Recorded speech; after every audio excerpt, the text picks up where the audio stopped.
Hello and welcome to a new video on my channel. I'm Adam and today I am making a ranking video of Beast Quest beasts. Now, you're probably wondering, where's the Beast Quest Series 3 retrospective video? Well, funny story about that. I actually have recorded it. However, I can't upload it. Not because of technical difficulties or copyright, but because I said a spoiler for one of my Battle of the Beast videos, saying who won that battle. So as that battle hasn't been released yet, and I'd rather the 10 beast sets through to the next round be revealed in the summary video, I'm not going to upload it until the summary video has been publicized, which will be on Thursday the 21st of November. So I've got to wait a couple of days. I apologize if you're waiting for the Series 3 retrospective, but you can blame me being a hyperactive idiot for talking a bit too much. So instead, I got a ranking video for you to kind of pass the time. And this one is ranking the beasts from Series 28 to 31, the New Protectors era. So what I mean by the New Protectors era, it's the one that introduces the Guardians of Tangala, and I'll be ranking all 16 beasts which these new protectors fight or get trapped by. Now, the reason why I'm doing this is because I couldn't really think of another kind of ranking I can do. There is another idea I have, that's just in case I decide to do another spoiler. But I decided to go with this one because I haven't really given much thought about these beasts. Because I spoke about the series 31 Beasts most recently in the 31 Beast review. And series 28, 29, 30, yes, I talked about them in their Beast reviews as well. And then in a collab I had with Lucas about ranking the 30 seasons. Other than that, I haven't really spoken about them. And until their in-depth video comes out, I decided it would be a good idea to just talk about them by ranking them. So I've ordered them from my least favorite to favorite, and this is my opinion. So if your opinion is different, please in the comments below why you think that. However, my word is my law, and and with this is my opinion. So please respect it. And if you could let me know which of these beasts is your favorite, I'd love to hear it, and we can have a good conversation going. I'd love to see good conversation going about different people's opinion without arguments, please. So for that, let's get into this. So in 16th place, we have Captiva, the Shrieking Siren. Now, what throws me off about this one is that I'm not a big fan of tree beasts. This includes Terra and Querzal, and it just seems a bit cartoony with the 4 eyes that it has. And it seemed to be like, okay, this might be a good tree beast, but no. Now, anytime I see a tree beast get introduced for future season, I just can't help but think, you're not going to be good, are you? I personally don't like it, but that's because these tree beasts are normally the same old thing, just slow, has an interesting ability, but doesn't really use it to the point where, yes, it's going to be good. I believe one of its abilities is actually how it died, but I don't really remember much about this book because it's kind of forgettable. And Captiva doesn't really interest me as much anymore. And yeah, that's all I can really say about her really. Up next, we have Petrock the Stone Warrior. Now, what throws me off about this beast is that it's a monkey beast, and as you may know if you're a long-time viewer on this channel, I do not like monkey beasts unless it's Durog. I do like the Mayan vibe I get from this beast with the helmet and the whole design it has going for it, so that's fine. But honestly, with this book, I'm more intrigued about Marilla than I am about Petrock. So that should give the impression that I'm more intrigued about a guardian with little to no explanation at all than a beast with a legendary history to it in the realm of Tangala. but this might have to come from a bit of unbiased towards Monkey Beast, so I will hold my hands up and say, yeah, that might be a reason. Up next, we do have another finale of one of these seasons, which is actually Velacro the Lightning Bird. What throws me off about this is that it seems to be a combination of a multitude of beasts, with the lightning abilities saying being Elic or Kyrax, portal creating like Kyrax and Raksha, Janus birds, that's the reformation, deformation, or reflocknation or deflocknation. Anyway, that kind of ability that comes from Solix, Larnak, Devora, and Kreta. And then the multitude of heads, which have been seen from all the way from Vipero to Trillion to Naga to Malix and many, many more. Talker, yeah. And all of them, apart from maybe Talker, actually overshadows this one to the point where what is unique about this beast? It's just a bunch of abilities either redone or recycled into one beast. And that's what throws me off about this one. This was my favorite Series 28, but then I decided to actually think for myself and think, there's two more that's better. But yeah, that is Velacro. Not a big fan. Up next, we have Hyrix the Rock Smasher. Now, this beast is based off a satyr, I think. I will be corrected about this most likely. And that is pretty much what Phil is from Hercules. So, hey, you look like Danny DeVito's character, so good on you. But it just seemed like, hey, you seem a bit humanoid, and honestly, I can mistake you for a Batman villain or any other kind of villain in any other cartoon, really, because it just seems a bit humanoid. But as I said in my review, it reminds me of that scorpion bug thing from Kubo and the Two Strings. And looking at it now, I think of a Minotaur. So this thing I'm just confused about, and I can't really find entertaining at all because I just don't understand it that well. And that may be a me problem there. So I'm not going to be like, hey, I hate this beast, because I don't. I just don't understand it, and I can't find it in me to be like, yeah, this is a good beast. I can't find it. But anyway, 12th place, we have Styx, the Lurking Terror. Yep, the Lurking Terror. Now, this one was my third least favourite, or my least favourite of the series. Don't remember, 28. But what kind of intrigues me about this now is that I look at it and think you do have potential, like Comball does, or maybe Morax, maybe, or even Scalix to an extent. But it just seems like a combination of an Ankylosaurus and a crocodile. But other than that, I don't really have anything interesting to say about Styx other than it introduces my favourite of the new protectors being Katya. And that's pretty much it to say. Sorry. I don't know. I don't really know what to say about most of these beasts, really. Because, come on, new protectors era, it seems to be going well, but it's just like it fades into obscurity when you compare it to the other seasons. Because I ranked Series 28 quite low. 30 was around the middle of the list, and then you got 29, which was near the top. So I remember the most about this one. But even then, it's just like, what story actually happened there? I don't remember. I'm the Beast guy, so I know the beasts. Up next, in 11th place, just missing out on the top 10, is the first beast of Series 29. Well, not the first beast, but the first beast I'm talking about of Series 29, Garrox the Coral Giant. Now, what's negative about this beast is actually nothing that's of its fault, because its design seems solid, it seems to have solid abilities and a solid fight. Why is it this low?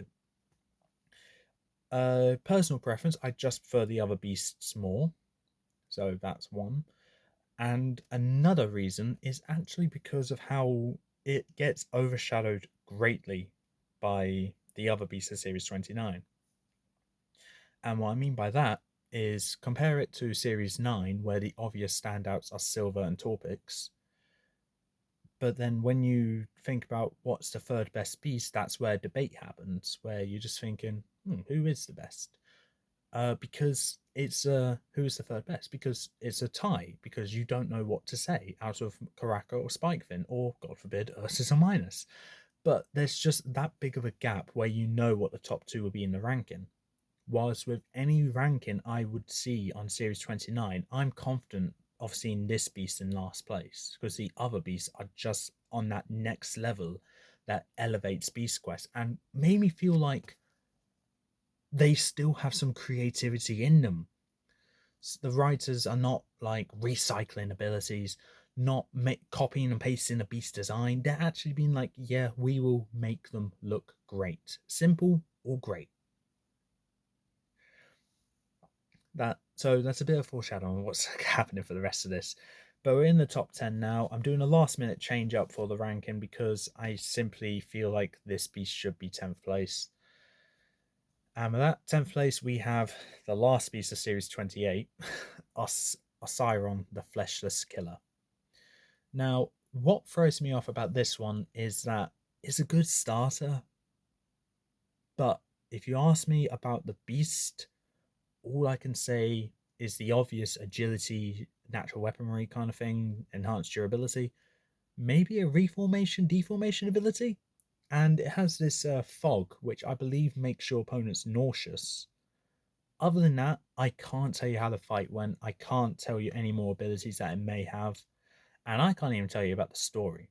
I know that the new protectors get kidnapped and taken to the Netherworld, and then that's it. That's all I know. But I think with Osiron being 10th place, it just shows that Series 28 was a major downfall from Series 27, 26, 25, 24, and 23, and 22, and 21. So in the seasons of the 20s era, Series 28 has to be the worst. I'd argue Series 20 may be better than this, and that's also from the Netherworld. Isle of Ghosts technically, but still, I don't know what I can say about these beasts from Series 28. When I first saw them, I was intrigued. Even with Captiva, I was just thinking, "Oh, you have potential. Come on, come on. Let's see a good beast. Let's see these new characters. Get entranced by them. Get entranced by the beast. See what's to come of this new era Beast Quest." And then the best one was the first one. And even then, it's not that good. That is ultimately just my opinion. Lucas's opinion may be different in a good way or a bad way. Jack Griffin's opinion may be different as well. I do not know. But I would like to hear these guys' opinions when it comes to this era of Beast Quest. But I thought, yeah, Series 28 is the weakest of them. Yeah, I can't talk. Series 28 is the weakest of them. Up next, we have in 9th place Lupix the Ice Wolf. Now, what I find intriguing about this beast is the potential it has in Battle of the Beasts, my tournament which I host. Now, this beast hasn't actually been drafted into a battle yet, but I do have an idea for a tournament where it can be, along with all of these beasts. So I think it's obvious where it's going. But what I'm thinking is that it's agile, fast, quick, and dangerous as it is. But then it comes into contact with water where it gets bigger, more defensive, loses some agility, but still maintains that wolf like fastness to it, which makes you think, oh, so you're more defensive and you still have your abilities with just a little less agility, which I would say is a great idea for that can lead to a giant twist of fate in battle. So the potential that Lupix has is why she is 9th place. I keep forgetting her gender. 8th place we have Makoro the Blinding Stinger. Now with this one, Lucas had very, very high hopes for this beast for the simple reason he's star signs Scorpio. So he was hoping for fantastic, uh, a fantastic a beast here. And when we finished reading this book, he asked what I thought of it, and I said, honestly, it's not a great beast. And what I mean by that is it just kind of fades into the pack. It has its standout abilities. The pincer is great, and it falls into the transformation type of beast. Same with Hyrex, which I like. But other than that, I can't really be like this is a great beast because it's not. It's not even. It's kind of established to be a slow moving beast as well, which I can't, for the life of me, enjoy. Because when it comes to the tournaments I host, I rather these fast moving beasts that can give quick punches like that. Of course, there are some exceptions with some beasts which are slower but can still give a good punch, like Technos was. But I think it just comes down to what I think I can do with this beast in the tournament. And for Makoro, I don't know what I can do. So with that, I'm giving the Makoro 8th place because he looks cool, but his fight and potential is not that good. 7th place, we have Selkara, Monster of the Depths.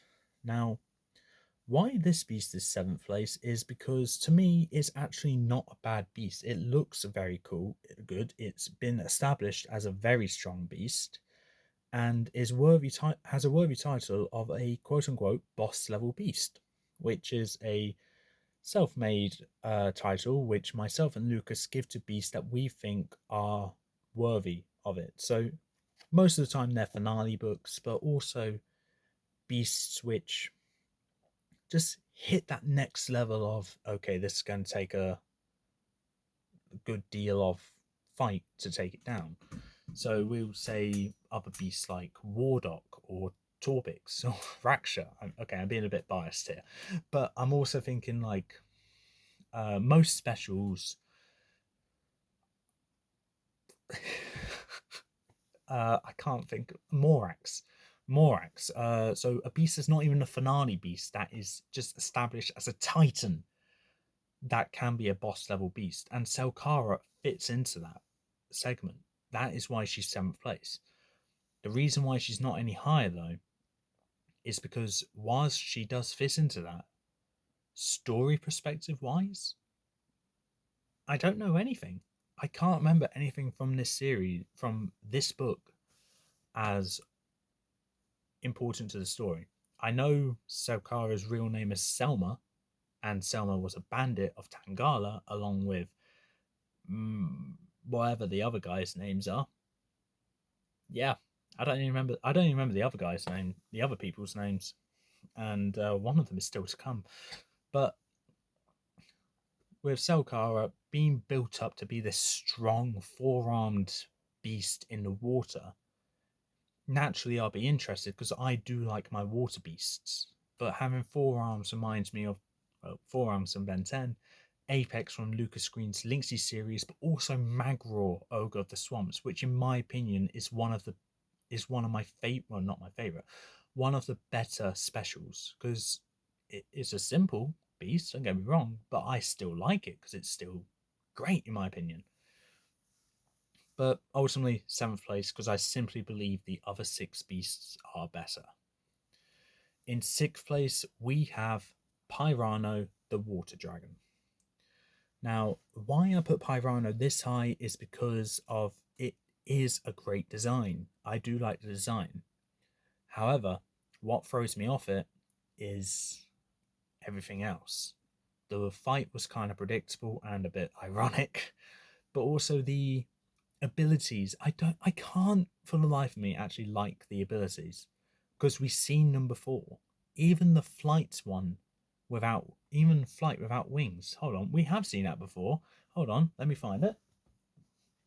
We have seen that ability before in Blaze, and I don't even like Blaze, but I know that ability came from him. Flight without wings. So recycled abilities what puts him quite higher up than other beasts with recycled abilities is a great design. And I think that's what's bringing these beasts up, what elevates them into what I see as great beasts. In fifth place, we have the end of Series 31 being Haraxor the Firehawk. Now, the reason why Haraxor is fifth place is actually because of I do like my bird beasts just as much as my water beasts, and the whole kind of aura I get from this beast being like a sun god based off Ra, the Egyptian sun god. I do kind of like. So I do like the link to mythology and gods and such. So that's what Haraxor has going for her. Him, damn. What throws me off though is something that is unfortunately to do with the story, and that's plot holes.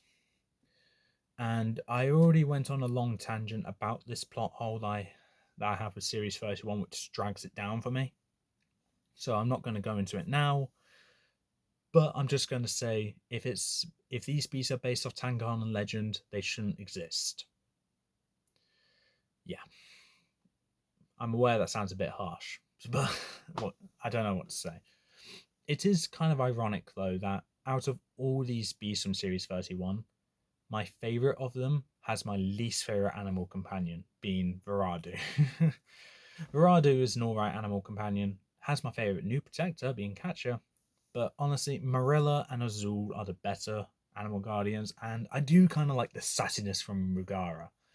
But I'm not here to talk about the animal guardians. I do want more development on them though in Series 32.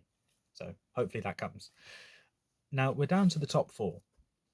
And if you have and I can't talk.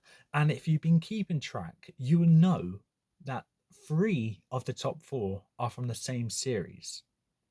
So that's just telling you how highly I think of the Series 29 beasts.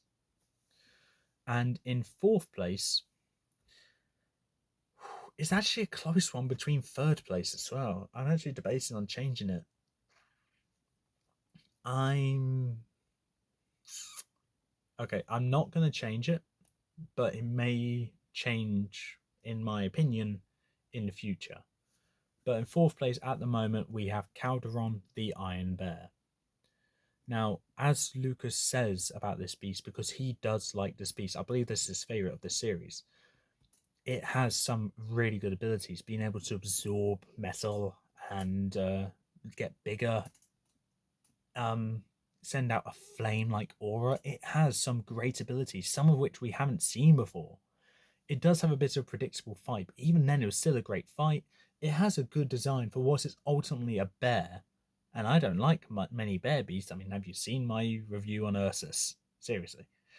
But Calderon feels like a different beast to me. I see him as a bear, but I don't feel like, hey, this deserves to be treated like a bear beast. This deserves to be treated like a beast, which is a great beast. This beast has been elevated to me to be something great. And to me, that is what I like about Calderon. Because yeah, it may look simple, but it's been elevated to the point where, yeah, I need to acknowledge it being really good. Now, in third place, we have Leptica, the Nocturnal Nightmare. Now to double check that. Now, this is my favourite book of Series 30. However, what drags it down for me is that compared to the other 2 beasts I've yet to mention, its design is not as good. But its design is still great, being the best designed beast of Series 30 in my opinion, even more than Makoro. I do not remember what the name of this person is before she turned into Leptica, but what I do know is she had a terrifying image in Hyrix. I cannot remember for the life of me, but she does have some great abilities and a really good aerial battle with Nolan, which is my second favourite of these new protectors. So does have that going for it. I believe she has like a form of hypnotism in a way as well by making direct eye contact. Other than that, there's not really much else going for Leptica, and she just reminds me of a flying gremlin. So, but as she is kind of a bat beast, she is the better of all the bat beasts, better than Krytor, better than Fang, better than Arax. So Leptica, best bat beast so far. If we can get a better one, I'd love to see it. But it needs to have a different kind of ability. Let's say a flame aura ability. That would be good. For bats, you wouldn't expect that as well. Although Fang's ability of being able to flap his wings and blind people, that's also good. So don't get me wrong, Fang is still good. Don't get me wrong, he's great. Just can't fight very well. Now we're down to the top two. And for me, this top two is set in stone and probably won't change. But the thing is, though, I need to stress this was a very close pick because these are two fantastic beasts from Series 29. And whilst I like both of them and ultimately choose one to be better than the other, it doesn't mean that it will always be my favourite. For all I know, if I do Battle of the Beasts with these books, I mean, second place might come first place, but it depends on the matchups. But for me, at the moment, second place I'm giving to Lucor the Mountain Demon.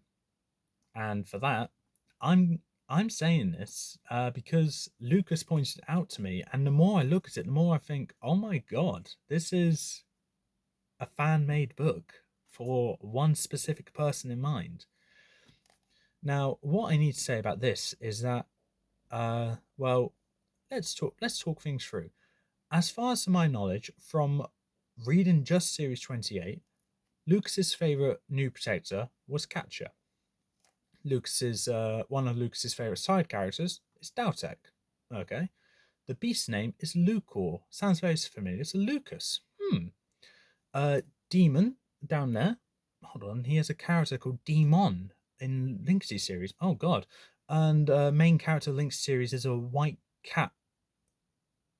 Okay, most of the villains have red eyes. Okay, and his last name is Green. Yeah, this is what I mean. This seems like a fan-made book for Lucas, and I am shocked this isn't his favorite book of this series because it feels like the authors have gone out of their way and made this book for Lucas with so many details about it on the cover alone, which makes me think, Lucas, this is a book made for you with a beast that looks like Delilah, one of your favorite new protectors, one of your favorite side characters, a name that sounds very similar to you, Demon, like Demon, and the cover's green. I may be overthinking this because obviously I said Mountain Demon, Forest Demon, sorry. I may be overthinking this because it may be just a huge coincidence, but you can't think this is a scary coincidence with so many things linking to Lucas. So yes, we pointed it out when we first saw the cover and we were like, this is scary. I'd love to see what's inside the book. To me, it's a finale that did not disappoint. With the supposed death of Malvel and also great abilities from Lucor, one of which is a kind of hypnotism to make you stand in place. Not sure about that one though. Ultimately, though, I can't say a single negative about this beast because to me, it's a simplistic design with intriguing spiral patterns on its back, its sides, its claws, everywhere. And whilst it may look a bit ugly on the face, that's fine because it still looks scary and menacing, terrifying, rather. So for that, I need to say Lucor is a fantastic finale and by far the best finale of the New Protectors era. But not the best beast. To me, the best beast of the New Protectors era, and has always been the best beast of the New Protectors era since this beast was released, is Draka the Winged Serpent. To me, I love this beast. I like to go around thinking that Series 29 has Draka made for me and Lucor made for Lucas. Because This beast is a combination of two different beasts which I adore, being dragons and snakes, serpent. And it seems to have a kind of acid related ability, which it does, which I also like, flight, aerial battles, and it brings in a windmill, which is one of my favorite props to use when it comes to, well, see being used in fights. With that, I can't go around saying that Draka is made for me, because ultimately I don't feel that link to Draka as I feel that link between Lucas and Lucor. I can't go around saying, "Oh yeah, Draka is a beast made for me," because he's not. There, I can't think of any link to it to where I could be like, "Yeah, this is made for me," because I don't believe it is. It would be great if it was, but ultimately, though, with four sets of wings, a long serpentine-like tail, and being a dragon as well as having acid powers, I can dream. Uh, but ultimately, though, Draka had a fantastic design, in my opinion, a great fight, and fantastic abilities, which makes Draka my favorite beast of the new Protectors era. I may have sounded a bit full of myself thinking Draka's made for me, but ultimately, though, it's just a speculation. Myself and Lucas having we both saw these books. I'm more leaning towards the link between Lucor and Lucas. And if there is a beast which happens to have a lot of symbolicness towards me, I would love to see it, and it'll probably be one of my favorite beasts. But until then, I can just go around and say, "Hey, Luke was made by my Luke was made for my friend." um, yeah. But ultimately, though, New Protectors era, it's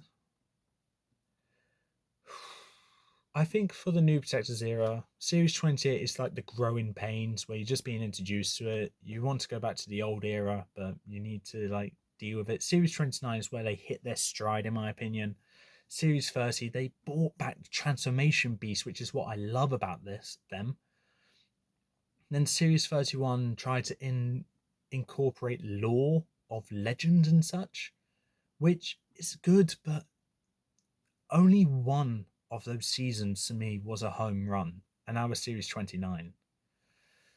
If I feel like if the New Protectors era is to be successful and be as beloved as the old generation and the new generation, you need to have a great original story, but also beasts with abilities that we haven't seen before or have seen very rarely. Which is why I don't have a problem with Pyrano's flight ability, because I've only remember it being seen in Blaze and maybe another beast, but that's it. Apart from that, though, most of these beasts I can see having a great run in Battle of the Beasts. Other than that, yeah, this New Protectors era, weakest of the era so far, but that's because it's only just beginning. I'm looking forward to see how far it goes. How many beasts are we going to get? But for now, I'm happy with 16, with 4 more on the way next year. Loving to see what's coming up next. But with that being said, that's all for this time. If you like what you saw, leave a like, leave a comment, don't forget to subscribe, press the notification bell down in the corner below, and I'll see you next time.